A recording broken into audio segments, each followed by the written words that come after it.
America ಕೈಗೆ Russia ರಾಜ್ಯ, 1,000 ಕೋಟಿಗೆ ಅಲಾಸ್ಕಾ ಮಾರಾಟ, ಪುಟಿನ್ ಕೋಟೆಯಲ್ಲಿ ಟ್ರಂಪ್ ವೈಭೋಗ. ಏನಿದು ಅಲಾಸ್ಕಾ ರಹಸ್ಯ?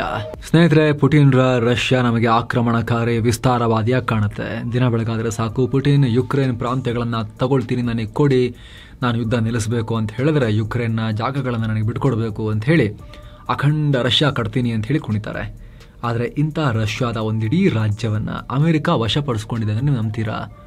ಅದು ಕೂಡ ಒಂದೇ ಒಂದು ಹನಿ ರಕ್ತ ಸುರಿಸದೆ ತಗೊಂಡಿದೆ ಅಂದ್ರೆ ನಂಬಕ್ಕಾಗತ್ತಾ? ಎಸ್ ಸ್ನೇಹಿತರೆ, ಇಂಥ ಒಂದು ಅಚ್ಚರಿ ಇತ್ತೀಚೆಗೆ ಟ್ರಂಪ್ ಮತ್ತು ಪುಟಿನ್ ನಡುವೆ ಮಾತುಕತೆ ನಡೆದ ಅಮೆರಿಕದ ಅಲಾಸ್ಕಾದಲ್ಲಿ ಆಗಿದೆ. ಒಂದು ಕಾಲದಲ್ಲಿ ರಷ್ಯಾದ ಭಾಗವಾಗಿದ್ದ ಅಲಾಸ್ಕಾವನ್ನ ಇವತ್ತು ಅಮೆರಿಕ ರೂಲ್ ಮಾಡ್ತಿದೆ. ಹಾಗಂತ ಯಾವುದೋ ಶಿಲಾಯುಗದಲ್ಲಿ ಆದಿಮಾನವರ ಕಾಲದಲ್ಲ, ಪೊಲಿಟಿಕಲ್ ಸಿಸ್ಟಮ್ಸ್ ಎಲ್ಲ ಎಸ್ಟಾಬ್ಲಿಷ್ ಆದ್ಮೇಲೆ, ಪ್ರಾಪರ್ ಆಗಿ ರಷ್ಯನ್ ಸಾಮ್ರಾಜ್ಯ ಎಲ್ಲ ಸೃಷ್ಟಿ ಆದ್ಮೇಲೆ ಆಗಿರೋದು. ಅದು ಹೆಂಗೆ ರಷ್ಯಾ ತನ್ನ ರಾಜ್ಯವನ್ನು ಅಮೆರಿಕಾಗೆ ಸುಲಭಕ್ಕೆ ಹೆಂಗೆ ಬಿಟ್ಕೊಡ್ತು? ಆ ಅನಿವಾರ್ಯತೆ ಏನು ಬಂತು? ಅಷ್ಟು ದೊಡ್ಡ ರಾಜ್ಯವನ್ನ ಅಲಾಸ್ಕಾ ಕೊಟ್ಟು ರಷ್ಯಾ ಇವತ್ತು ಎಂಥ ಪೆಟ್ಟನ ತಿಂದಿದೆ. ಮ್ಯಾಪಲ್ಲಿ ನೋಡಿ ಎಂಥ ಜಾಗದಲ್ಲಿ ಬರುತ್ತೆ ಇದು ಅಂತ ಹೇಳಿ. ಅಮೆರಿಕದಿಂದ ಎಷ್ಟು ದೂರ ಬರುತ್ತೆ, ಕೆನಡಾದ ಭುಜದ ಮೇಲೆ ಬರುತ್ತೆ ಅಂತ ಅನ್ಕೊಳ್ಳಿ. ಇಲ್ಲಿರೋ ರಾಜ್ಯ, ರಷ್ಯಾಗೆ ತುಂಬ ಹತ್ತಿರದಲ್ಲಿರೋ ರಾಜ್ಯ, ಸ್ಟ್ರಾಟಜಿಕಲಿ ರಷ್ಯಾಗೆ ತುಂಬ ದೊಡ್ಡ ಆಸ್ತಿ ಆಗಬಹುದಾಗಿದ್ದ ರಾಜ್ಯ, ಅಮೆರಿಕ ಹೆಂಗೆ ವಶಪಡಿಸ್ಕೊಳ್ತು? ಬನ್ನಿ ನೋಡ್ತಾ ಹೋಗೋಣ. ರಷ್ಯಾ ಬಾಗಿಲಲ್ಲಿ ಅಮೆರಿಕ ರಾಜ್ಯ. ನೀವಿಲ್ಲಿ ನೋಡ್ತಾ ಇರ್ಬೋದು, ಉತ್ತರ ಅಮೆರಿಕ ಖಂಡದ ತುತ್ತ ತುದಿಯಲ್ಲಿ ರಷ್ಯಾದ ಕಡೆಗೆ ಮುಖ ಮಾಡಿ ಚಾಚಿಕೊಂಡಿರೋ ಭೂಪ್ರದೇಶ ಇದೆಯಲ್ಲ, ಅಲಾಸ್ಕಾ. ಈ ಜಾಗದಲ್ಲಿ ಮೊನ್ನೆ ಪುಟಿನ್ ಯುದ್ಧ ನಿಲ್ಲಿಸ್ತೀನಿ ಅಂತಿದ್ದ ಟ್ರಂಪ್ ಕೈಗೆ ಚೊಂಬು ಕೊಟ್ಟು ಹೋಗಿರೋದು. ಮತ್ತೆ ಸಿಗೋಣ ಅಂತ ಹೇಳಿ. ಹೆಸರಿಗೆ ಅಮೆರಿಕದ ರಾಜ್ಯವಾದರೂ ಈ ಅಲಾಸ್ಕಾ ರಷ್ಯಾಗೆ ಕೇವಲ 82.5 ಕಿಲೋಮೀಟರ್ ಅಂತರದಲ್ಲೇ ಇದೆ. ಆದರೆ ಅಮೆರಿಕಗೆ 800 ಕಿಲೋಮೀಟರ್ ದೂರದಲ್ಲಿದೆ. ಇನ್ಫ್ಯಾಕ್ಟ್ ಇದು ಶಾರ್ಟೆಸ್ಟ್ ಡಿಸ್ಟೆನ್ಸ್. ಆದರೆ ಅಮೆರಿಕದ ರಾಜಧಾನಿ ವಾಷಿಂಗ್ಟನ್ DC ಇಂದ ತಗೊಂಡ್ರೆ 4,500 ಕಿಲೋಮೀಟರ್ ದೂರದಲ್ಲಿದೆ. ಸಂಪೂರ್ಣ ಹಿಮದಿಂದ ಕೂಡಿರೋ ಈ ಜಾಗ ಸುಮಾರು 20,000 ವರ್ಷಗಳ ಹಿಂದೆ, ಅಂದರೆ ಹಿಮಯುಗದಲ್ಲಿ ರಷ್ಯಾಗೆ ಕೂಡ್ಕೊಂಡಿತ್ತು. ಭೂಮಾರ್ಗ ಇತ್ತು, ಆರಾಮಾಗಿ ನಡ್ಕೊಂಡು ಓಡಾಡ್ಬೋದಿತ್ತು ಅಂತ ಹೇಳ್ತಾರೆ. ಸುಮಾರು 17.2 ಲಕ್ಷ ಸ್ಕ್ವೇರ್ ಕಿಲೋಮೀಟರ್ನ ಈ ಜಾಗದಲ್ಲಿ ಸದ್ಯ 7.4 ಲಕ್ಷ ಜನ ವಾಸ ಮಾಡ್ತಿದ್ದಾರೆ. ಪೂರ್ವಕ್ಕೆ ಕೆನಡಾ, ಪಶ್ಚಿಮಕ್ಕೆ ಬೇರಿಂಗ್ ಜಲಸಂಧಿ, ದಕ್ಷಿಣಕ್ಕೆ ಪ್ಯಾಸಿಫಿಕ್ ಸಾಗರ ಮತ್ತು ಉತ್ತರಕ್ಕೆ ಆರ್ಕ್ಟಿಕ್ ಸಾಗರ ಸೇರಿದ ಹಾಗೆ ಅಲಾಸ್ಕಾ 3 ಕಡೆ ಸಮುದ್ರ ಮತ್ತು 1 ಕಡೆ ಭೂಪ್ರದೇಶವನ್ನ ತನ್ನ ಗಡಿಯಾಗಿ ಹೊಂದಿದೆ. ಬಿರುಗಾಳಿಯಿಂದ ಬಯಲಾಗಿದ್ದ ಜಾಗ.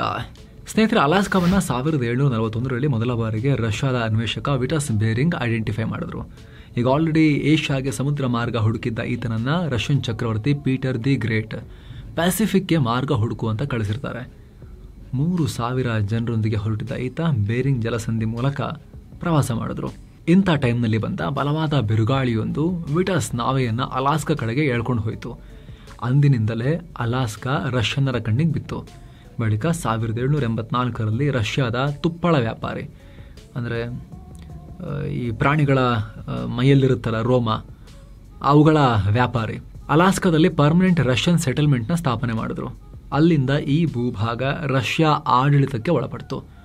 ಸುಮಾರು 82ರಿಂದ 83 ವರ್ಷ ರಷ್ಯನ್ ಸುಪರ್ದಿಲೇ ಇರುತ್ತೆ. ಆದರೆ ದೌರ್ಭಾಗ್ಯ ಅಂದರೆ ರಷ್ಯಾಗೆ ಅಲಾಸ್ಕಾವನ್ನು ಶಾಶ್ವತವಾಗಿ ಉಳಿಸ್ಕೊಳ್ಳೋದಕ್ಕೆ ಸಾಧ್ಯ ಆಗಲಿಲ್ಲ. ಮಾರಾಟ ಮಾಡಬೇಕಾದ ಅನಿವಾರ್ಯತೆ ಸೃಷ್ಟಿಯಾಗುತ್ತೆ. ಬ್ರಿಟನ್ ಭಯ, ಅಲಾಸ್ಕಾ ಮಾರಿದ ರಷ್ಯಾ. ಎಸ್ ಸ್ನೇಹಿತರೆ, 1784ರಿಂದ 1865ರವರೆಗೆ ರಷ್ಯಾ ಅಲಾಸ್ಕಾ ಆಳ್ಕೊಂಡು ಆರಾಮಾಗಿತ್ತು. ಎಸ್, 1865 ತನಕ. ಆದರೆ 19ನೇ ಶತಮಾನದ ಅಂತ್ಯಕ್ಕೆ ಬಂದಂತೆ ರಷ್ಯನ್ನರಿಗೆ ಬ್ರಿಟನ್ನ ಭಯ ಶುರುವಾಗುತ್ತೆ. ನಿಮಗೆಲ್ಲ ಗೊತ್ತಿರೋ ಹಾಗೆ ಅವತ್ತಿನ ಕಾಲದಲ್ಲಿ ಬ್ರಿಟನ್ ಜಗತ್ತಿನ ದೊಡ್ಡಕ್ಕ ಅಥವಾ ದೊಡ್ಡಣ್ಣ ಆಗಿತ್ತು. ಸೂರ್ಯ ಮುಳುಗದ ಸಾಮ್ರಾಜ್ಯ ಅಂತ ಜಗತ್ತಲ್ಲೆಲ್ಲ ಹರಡ್ಕೊಂಡಿತ್ತು. ಅಲ್ಲದೆ ಇವರಿಗೆ ಭೂದಾಹ ಸಿಕ್ಕಾಪಟ್ಟೆ ಇತ್ತು. ಜೊತೆಗೆ ಫ್ರಾನ್ಸ್, ಜರ್ಮನಿ ಅಂತ ಶಕ್ತಿಗಳು ಯುರೋಪ್ನಲ್ಲಿ ಆರ್ಭಟಿಸ್ತಾ ಇದ್ವು. ಇದ್ರ ಜೊತೆಗೆ ಅಮೆರಿಕ ಕೂಡ ನಿಧಾನಕ್ಕೆ ಒಂದು ದೊಡ್ಡ ಶಕ್ತಿಯಾಗಿ ಎಮರ್ಜ್ ಆಗ್ತಾ ಇತ್ತು. ಇದೆಲ್ಲದರ ಭಯ ರಷ್ಯಾಗೆ ಕಾಡೋಕೆ ಶುರುವಾಯಿತು. ಅದರಲ್ಲೂ ಬ್ರಿಟನ್ ಕೆನಡಾದಲ್ಲಿ ತನ್ನ ವಸಾಹತು ಸ್ಥಾಪನೆ ಮಾಡಿಕೊಂಡಿತ್ತು. ಅಲ್ಲಿಂದ ಮುಂದೆ ಅಲಾಸ್ಕಾನ ಆಕ್ರಮಿಸಿಕೊಳ್ಳುತ್ತೆ ಅನ್ನೋ ಭಯ ಅವತ್ತಿನ ರಷ್ಯನ್ ಸಾಮ್ರಾಜ್ಯಕ್ಕೆ ಕಾಡೋಕೆ ಶುರುವಾಯಿತು. ಜೊತೆಗೆ ತುಂಬ ದೂರ ಇದ್ದಿದ್ದರಿಂದ ಅಲಾಸ್ಕಾದಲ್ಲಿನ ಸೆಟಲ್ಮೆಂಟ್ಗಳನ್ನು ನಿರ್ವಹಿಸುವುದು ರಷ್ಯಾಗೆ ದುಬಾರಿ ಅನ್ನಿಸ್ತಾ ಇತ್ತು. ಯಾಕಂದರೆ ಅವತ್ತಿಗೆ ರಷ್ಯಾಗೆ ಅಲಾಸ್ಕಾದಿಂದ ಹೇಳಿಕೊಳ್ಳುವಂಥ ಇನ್ಕಮ್ ಏನು ಬರ್ತಾ ಇರಲಿಲ್ಲ.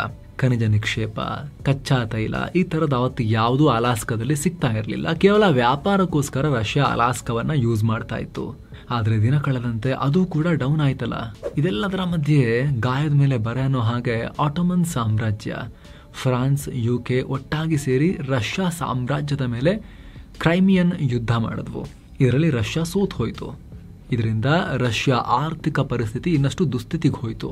ಹೀಗಾಗಿ ಸುಮ್ಮನೆ ಅಲಾಸ್ಕಾವನ್ನ ಬ್ರಿಟನ್ಗೆ ಬಿಟ್ಕೊಡೋ ಬದಲು ನಾವೇ ಅದನ್ನ ಮಾರಾಟ ಮಾಡಿಬಿಟ್ರೆ ದುಡ್ಡಾದ್ರೂ ಬರುತ್ತಲ್ವಾ, ಇಲ್ಲಾಂದ್ರೆ ಅದನ್ನೂ ಹೋಗುತ್ತೆ ಅಂತ ರಷ್ಯಾ ಅವತ್ತಿಗೆ ಯೋಚನೆ ಮಾಡ್ತು. ಏನು ಸ್ನೇಹಿತರೆ, ವರದಿಯಲ್ಲಿ ಮುಂದುವರಿಯುವ ಮುನ್ನ 7 Sands ಟೂರಿಸಂ ಕಂಪನಿ ಕಾಶಿ ಅಯೋಧ್ಯೆಗೆ ಮತ್ತೊಂದು ಟ್ರಿಪ್ ಅನ್ನು ಆಯೋಜಿಸಿದೆ. ಆಫರ್ ಪ್ರೈಸ್ ಕೇವಲ 29,700 ರೂಪಾಯಿ ಮಾತ್ರ. ಕಾಶಿ, ಅಯೋಧ್ಯೆ, ತ್ರಿವೇಣಿ ಸಂಗಮ, ಸಾರನಾಥ 3 ನೈಟ್ 4 ಡೇಸ್ ಟ್ರಿಪ್ ಇದು. ಈ ಪ್ಯಾಕೇಜ್ ಅಲ್ಲಿ ಫ್ಲೈಟ್ ಟಿಕೆಟ್ಸ್ 3 ಸ್ಟಾರ್ ಹೋಟೆಲ್ ನಲ್ಲಿ ಸ್ಟೇ, ಆಲ್ ಮೀಲ್ಸ್, ದೇವರ ದರ್ಶನ, AC ಟ್ರಾನ್ಸ್ಪೋರ್ಟ್ ವ್ಯವಸ್ಥೆ, auto charges, 24/7 Kannada tour manager ಸೌಲಭ್ಯ ಹಾಗೂ ಹಿರಿಯ ನಾಗರಿಕರಿಗೆ ವಿಶೇಷ ಕೇರ್ ಇರುತ್ತೆ. ಹೊರಡೋ ದಿನ 15 ಸೆಪ್ಟೆಂಬರ್ 2025. ಕೆಲವೇ ಸೀಟುಗಳು ಲಭ್ಯ. ಆಸಕ್ತರು ಈ ನಂಬರ್ಗೆ ಕಾಲ್ ಮಾಡೋ ಮೂಲಕ ನಿಮ್ಮ ಸೀಟ್ ಅನ್ನ ಕೂಡ ಬುಕ್ ಮಾಡಿ. ಬನ್ನಿ ಈಗ ವರದಿಯಲ್ಲಿ ಮುಂದುವರಿಯೋಣ. ಅಲ್ಲದೆ ಇದರಿಂದ ಅಮೆರಿಕದ ಜೊತೆಗಿನ ಸಂಬಂಧ ಕೂಡ ಸುಧಾರಿಸಿಕೊಳ್ಳಬಹುದು ಅಂತ ಲೆಕ್ಕ ಹಾಕಿದ್ರು. ಹೀಗಾಗಿ ಅಲಾಸ್ಕಾನ ನೀವೇ ಖರೀದಿ ಮಾಡಿಬಿಡಿ ಅಂತ ರಷ್ಯಾ 1859ರಲ್ಲೇ ಅಮೆರಿಕಗೆ ಆಫರ್ ಮಾಡಿದ್ರು. ನಂತರ 30 ಮಾರ್ಚ್ 1867ರಲ್ಲಿ ಅಮೆರಿಕದ ಸೆಕ್ರೆಟರಿ ಆಫ್ ಸ್ಟೇಟ್ ವಿಲಿಯಂ ಸೆವಾರ್ಡ್ ಮತ್ತು ಅಮೆರಿಕದಲ್ಲಿನ ರಷ್ಯಾ ರಾಯಭಾರಿಯಾಗಿದ್ದ ಎಡ್ವರ್ಡ್ ಡಿ ಸ್ಟಾಕೆಲ್ ಅಲಾಸ್ಕಾ ಖರೀದಿ ಒಪ್ಪಂದವನ್ನ ಫೈನಲ್ ಮಾಡಿದ್ರು. $7.3 ಮಿಲಿಯನ್ ಅಲಾಸ್ಕಾವನ್ನ ಖರೀದಿ ಮಾಡಿದ್ರು. ಇವತ್ತಿನ ಲೆಕ್ಕದಲ್ಲಿ ಹತ್ತತ್ರ 1,000 ಕೋಟಿ ಆಗುತ್ತೆ. ಎಸ್ 1,000 ಕೋಟಿಗೆ ಅಷ್ಟು ದೊಡ್ಡ ರಾಜ್ಯನ ರಷ್ಯನ್ಸ್ ಮಾರ್ಕೊಂಡಿರೋದು. ಕೊನೆಗೆ 9 ಏಪ್ರಿಲ್ 1867ರಲ್ಲಿ ಅಮೆರಿಕದ ಸೆನೆಟ್ ಕೂಡ ಖರೀದಿ ಒಪ್ಪಂದಕ್ಕೆ ಅನುಮತಿ ಕೊಡ್ತು. ನಂತರ ಅದೇ ವರ್ಷ ಮೇ 28ಕ್ಕೆ ಅಮೆರಿಕದ 17ನೇ ಅಧ್ಯಕ್ಷ ಆಂಡ್ರೂ ಜಾನ್ಸನ್ ಈ ಐತಿಹಾಸಿಕ ಒಪ್ಪಂದಕ್ಕೆ ಸೈನ್ ಮಾಡಿದ್ರು. 18 ಅಕ್ಟೋಬರ್ 1867ರಲ್ಲಿ ರಷ್ಯಾ ಅಲಾಸ್ಕಾನ ಔಪಚಾರಿಕವಾಗಿ ಅಮೆರಿಕಗೆ ಹಸ್ತಾಂತರ ಮಾಡಿದ್ರು. ಕೊಟ್ಟು ಕೈ ಸುಟ್ಕೊಂಡ ರಷ್ಯಾ ಅಮೆರಿಕಗೆ ಭಾರಿ ಲಾಭ. ಅಮೆರಿಕ ಅಲಾಸ್ಕಾವನ್ನ ಖರೀದಿ ಮಾಡಿದ ಆರಂಭದಲ್ಲಿ ಇದೊಂದು ಉಪಯೋಗಕ್ಕೆ ಬರದ ಐಸ್ ನಿಂದ ತುಂಬಿದ ಜಾಗ ಅಂತ ಹೇಳಿ ಕನ್ಸಿಡರ್ ಮಾಡ್ಲಾಗ್ತಿತ್ತು. ರಷ್ಯಾ ಅನ್ಕೊಂಡಿತ್ತು ಬಕರಾ ಅಮೆರಿಕ ತಗೊಂಡು ಅಂತ ಹೇಳಿ ಒಳಗೆ ಮುಸಿ ನಕ್ಕಿತ್ತು. 1,000 ಕೋಟಿ ರೂಪಾಯಿ ಬೆಲೆ ಬಾಳೋ ಡಾಲರ್ ಸಿಕ್ತಲ್ಲ ಅಂತ ಅವಾಗಿನ ಲೆಕ್ಕದಲ್ಲಿ. ಅಂದ್ರೆ ಇವತ್ತಿಗೆ ಅದನ್ನ ನಾವು ವ್ಯಾಲ್ಯೂ ಹಿಡಿದಾಗ 1,000 ಕೋಟಿ ರೂಪಾಯಿ. ಆವಾಗ ದೊಡ್ಡದೇ ಅದು. ಸೊ ಭಾರಿ ದೊಡ್ಡ ದುಡ್ಡು ಸಿಕ್ತು. ಐಸ್ ವೇಸ್ಟ್, ತಗೊಳ್ಳಿ ಮಜಾ ಮಾಡ್ಲಿ ಅಂತ ಅನ್ಕೊಂಡಿದ್ರು. ಯಾವ ಲೆವೆಲ್ಗೆ ಅಂದ್ರೆ ಅಮೆರಿಕದಲ್ಲೂ ಕೂಡ ಸೆವಾರ್ಡ್ ಮೂರ್ಖತನದ ಕೆಲಸ ಮಾಡಿದ್ರು ಅಂತ ಅಮೆರಿಕದಲ್ಲಿ ಟೀಕೆ ಮಾಡ್ಲಾಗ್ತಿತ್ತು. ಯಾಕಂದ್ರೆ ಅಲಾಸ್ಕಾ ಹೆಚ್ಚಿನ ಟೈಮ್ ಯಾವಾಗ್ಲೂ ಐಸ್ ಇಂದ ತುಂಬಿರ್ತಾ ಇತ್ತು, ಹಿಮದಿಂದ ಕೂಡಿರ್ತಾ ಇತ್ತು. ಕೃಷಿನೂ ಮಾಡಕ್ಕಾಗಲ್ಲ. ಅವಾಗ ಕೃಷಿ ದೊಡ್ಡ ವಿಚಾರ ಅಲ್ವಾ ಆಗಿನ ಕಾಲದಲ್ಲಿ, ಇಂಡಸ್ಟ್ರಿ ಎಲ್ಲ ಬರದೇ ಇರೋ ಟೈಮ್ ನಲ್ಲಿ. ಸೊ ಅದನ್ನೂ ಮಾಡಕ್ಕಾಗಲ್ಲ. ಇಲ್ಲಿ ಜನಸಂಖ್ಯೆನೂ ಇಲ್ಲ, ಅಲ್ಲಿ ಏನ್ ಮಾಡೋದಲ್ಲಿ ಅಂತ. ಅಮೆರಿಕ ಖರೀದಿ ಮಾಡಿದ ಟೈಮ್ನಲ್ಲಿ ಅಂತ ಹೇಳಿಕೊಳ್ಳುವಂತ ಆದಾಯ ಇರಲಿಲ್ಲ. ಬಿಸ್ನೆಸ್ ಆಕ್ಟಿವಿಟಿ, ಎಕನಾಮಿಕ್ ಆಕ್ಟಿವಿಟಿ ಇರಲಿಲ್ಲ. ಅಲ್ಲದೆ ಅಮೆರಿಕದ ಮೇನ್ ಲ್ಯಾಂಡ್ ನಿಂದ ಅಷ್ಟು ದೂರದಲ್ಲಿ ಬೇರೆ ಇದೆ. ಹೀಗಾಗಿ ಸುಮ್ಮನೆ ದುಡ್ಡು ಕೊಟ್ಟು ಕೆಲಸಕ್ಕೆ ಬರ್ದಿರೋ ಜಾಗ ತಗೊಂಡು ಅದನ್ನ ಮೇಂಟೈನ್ ಮಾಡೋದು ಕಷ್ಟ ಅಂತ ಅಮೆರಿಕದ ಅಧ್ಯಕ್ಷರನ್ನ ಬೈಯಲಾಗ್ತಾ ಇತ್ತು. ಆದ್ರೆ ಇವತ್ತು ಬಕ್ರಾ ಆಗಿದ್ ಯಾರು ಅಂತ ರಷ್ಯಾಗೂ ಅರ್ಥ ಆಗಿದೆ. ಅವತ್ತು ಟೀಕೆ ಮಾಡಿದವರು ಬದುಕಿದ್ರೆ ಅವ್ರಿಗೂ ಅರ್ಥ ಆಗ್ತಿತ್ತು. ಇವತ್ತು ಅಲಾಸ್ಕಾ ಅಮೆರಿಕಾಗೆ ಸ್ಟ್ರಾಟಜಿಕಲಿ ದೊಡ್ಡ ಆಸ್ತಿಯಾಗಿ ಬದಲಾಗಿದೆ. ಯಾಕಂದ್ರೆ ಆಗ್ಲೇ ಹೇಳಿದ ಹಾಗೆ ಅಲಾಸ್ಕಾದಿಂದ ರಷ್ಯಾ ಕೇವಲ 82-83 ಕಿಲೋಮೀಟರ್ ದೂರದಲ್ಲಿದೆ. ಹೀಗಾಗಿ ತನ್ನ ಶತ್ರುವಿನ ಹೆಬ್ಬಾಗಿಲಿನ ಮುಂದೆ, ಮನೆ ಮುಂದೆ ಇನ್ನೊಬ್ರಿಗೊಂದು ಸಣ್ಣ ಟೆಂಟ್ ಹಾಕೊಳ್ಳಿಕ್ಕೆ ಅವಕಾಶ ಕೊಟ್ಟರೆ ಹೆಂಗಿರುತ್ತೆ, ಮನೆ ಮುಂದೆ ಎಕ್ಸಾಕ್ಟ್ಲಿ ಬಾಗಿಲು ತೆಗೆದ ತಕ್ಷಣ ಶತ್ರು ಹೆಂಗಿರುತ್ತೆ, ಆ ತರ ಆಗಿದೆ ರಷ್ಯಾಗೆ. ದಿನ ಬೆಳಗಾದ್ರೆ ಇರುಸು ಮುರುಸು. ಈಗ ಅಲ್ಲಿ ಸೇನಾ ನೆಲೆ ಎಲ್ಲ ಮಾಡ್ಕೊಂಡು ಗಮ್ಮತ್ತ ಕೂತ್ಕೊಂಡಿದ್ದಾರೆ ಅಮೆರಿಕನ್ಸ್. ಜೊತೆಗೆ ಅಲ್ಲಿ ನ್ಯಾಚುರಲ್ ರಿಸೋರ್ಸಸ್ ಸಿಕ್ಕಾಪಟ್ಟೆ ಸಿಗ್ತಾ ಇದೆ. ಅವಾಗ ಅಷ್ಟು ಗೊತ್ತಿರಲಿಲ್ಲ ಪತ್ತೆ ಹಚ್ಚಕ್ಕೆ. ಇವಾಗ ಟೆಕ್ನಾಲಜಿ ಡೆವಲಪ್ ಆಗಿದೆ, ಪತ್ತೆ ಹಚ್ಚಿ ಹುಡುಕಿ ತೆಗಿತಾ ಇದ್ದಾರೆ. ಅಮೆರಿಕದ ಪಾಲಿಗೆ ಚಿನ್ನದ ಮೊಟ್ಟೆ ಇಡೋ ಕೋಳಿ ರೀತಿ ಆಗಿದೆ ಅಲಾಸ್ಕಾ. ಈಗ ಅಲಾಸ್ಕಾನ ಅಮೆರಿಕದ ನಿಧಿ ಪೆಟ್ಟಿಗೆ ಅಂತ ಕರೆಯಲಾಗುತ್ತೆ. 1968ರಲ್ಲಿ ಅಮೆರಿಕ ಅಲಾಸ್ಕಾದಲ್ಲಿ ಪ್ರದೋ ಬೇ ಆಯಿಲ್ ಫೀಲ್ಡ್ ನ ಪತ್ತೆ ಹಚ್ಚಿದ ಮೇಲಂತೂ ರಷ್ಯಾ ಕೈ ಹೆಸುಕೊಳ್ತಾ ಇದೆ. ಯಾಕಂದ್ರೆ ಇದು ಇಡೀ ಉತ್ತರ ಅಮೆರಿಕ ಪ್ರದೇಶದಲ್ಲಿರೋ ಅತ್ಯಂತ ದೊಡ್ಡ ಆಯಿಲ್ ಫೀಲ್ಡ್ ಆಗಿದೆ. ಇಲ್ಲಿಂದ ಪ್ರತಿದಿನ ಅಮೆರಿಕ ಸುಮಾರು 2.81 ಲಕ್ಷ ಬ್ಯಾರಲ್ ತೈಲವನ್ನ ತೋಡಿ ಹೊರತೆಗಿತಾ ಇದೆ. ಹಾಗೆ ಇಲ್ಲಿ ಪ್ರೊಡ್ಯೂಸ್ ಆದ ಆಯಿಲ್ ನ ಅಲಾಸ್ಕಾದ ದಕ್ಷಿಣ ಭಾಗಕ್ಕೆ ತರೋಕೆ ಟ್ರಾನ್ಸ್ ಅಲಾಸ್ಕಾ ಪೈಪ್ಲೈನ್ ಸಿಸ್ಟಮ್ ಕೂಡ ಹಾಕೊಂಡಿದ್ದಾರೆ. ಇಲ್ಲಿಂದ ಬಿಲಿಯನ್ ಡಾಲರ್ ಲೆಕ್ಕದಲ್ಲಿ ಆದಾಯ ಹರಿದು ಹೋಗ್ತಿದೆ ಅಮೆರಿಕಾಗೆ. ಕಳೆದ 40 ವರ್ಷಗಳಲ್ಲಿ ಇದರಿಂದ ಎಷ್ಟು ಬಂದಿದೆ ಗೊತ್ತಾ? $141 ಬಿಲಿಯನ್ ಆದಾಯ ಗಳಿಸಿದೆ ಅಮೆರಿಕ. ಇವತ್ತಿನ ಲೆಕ್ಕದಲ್ಲಿ $1 ಬಿಲಿಯನ್ ಅಂದ್ರೆ ನಮ್ಮ ರೂಪಾಯಿ ಲೆಕ್ಕದಲ್ಲಿ 8,500 ಕೋಟಿ ರೂಪಾಯಿ ಸ್ನೇಹಿತರೆ. $141 ಬಿಲಿಯನ್ ಬರೀ ತೈಲದಿಂದನೇ ಬಂದಿದೆ ಲಾಸ್ಟ್ 40 ಇಯರ್ಸ್ ಅಲ್ಲಿ. ಏನೋ ಕಚ್ಚಾ ತೈಲ ಹೊರತುಪಡಿಸಿ ಅಲಾಸ್ಕಾದಲ್ಲಿ ಚಿನ್ನ ಇದೆ, ಲೆಡ್ ಇದೆ, ಬೆಳ್ಳಿ ಇದೆ, ತಾಮ್ರ ಇದೆ, ಪ್ಲಾಟಿನಮ್ ಇದೆ, ರೇರ್ ಅರ್ತ್ ಎಲಿಮೆಂಟ್ ಇದೆ, ಎಲ್ಲಾ ಗಣಿಗಾರಿಕೆ ಆಗ್ತಿದೆ. ಅದರಿಂದ ಬರ್ತಿರೋ ದುಡ್ಡು ಎಕ್ಸ್ಟ್ರಾ. ಅಷ್ಟೇ ಅಲ್ಲ, ಅಲಾಸ್ಕಾ ವಿಶ್ವದ ಅತ್ಯಂತ ಶ್ರೀಮಂತ ಮೀನುಗಾರಿಕಾ ಪ್ರದೇಶ ಕೂಡ ಹೌದು. ಅಮೆರಿಕ ಮತ್ತು ಅಂತಾರಾಷ್ಟ್ರೀಯ ಮಾರುಕಟ್ಟೆಗೆ ಇಲ್ಲಿಂದ ದೊಡ್ಡ ಪ್ರಮಾಣದ ಏಡಿ, ವಿವಿಧ ಜಾತಿಯ ಮೀನು, ಇನ್ನಿತರ ಸೀ ಫುಡ್ ಸಪ್ಲೈ ಆಗ್ತಾ ಇದೆ. ಜೊತೆಗೆ ಅಲಾಸ್ಕಾದ ಆಗ್ನೇಯ ಭಾಗದಲ್ಲಿ ಟಾಂಗಾಸ್ ನ್ಯಾಷನಲ್ ಫಾರೆಸ್ಟ್ ಇದೆ. ಇದು ದೊಡ್ಡ ಪ್ರಮಾಣದಲ್ಲಿ ಅರಣ್ಯ ಉತ್ಪನ್ನಗಳನ್ನು ಅಮೆರಿಕ ಕಳಿಸುತ್ತೆ. ಹೀಗಾಗಿ ಈ ಜಾಗವನ್ನ ಯಾಕಾದ್ರೂ 3 ಕಾಸಿಗೆ ಮಾರ್ಕೊಂಡು ಅಂತ ಹೇಳಿ ರಷ್ಯಾ ತನ್ನಂತಾನೆ ಶಪಿಸ್ಕೊಳ್ತಾ ಇದೆ.